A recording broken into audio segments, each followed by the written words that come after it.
Hello, in front of me I've got Doogee T10. In this video I'll show you how to manage Google Wallet. In the beginning, let's enter Wallet and tap View Wallet button.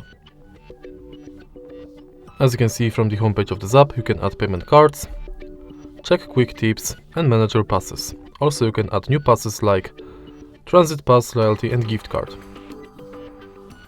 If you go to menu, you've got access to your Google accounts, all wallet tips, tap to pay setup, which is unavailable because this tab doesn't have NFC, a full list of participating banks,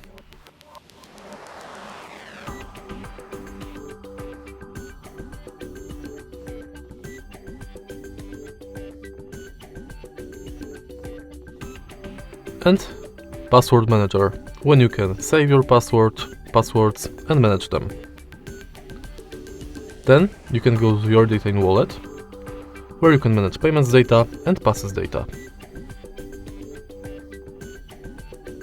In wallet settings, you can manage payments profile, add passes from Gmail, enable or disable review purchases, and updates from wallet and Google Pay. In the end, you can go to help and feedback, and that's basically it. If you find this video helpful, please leave like, comment and subscribe.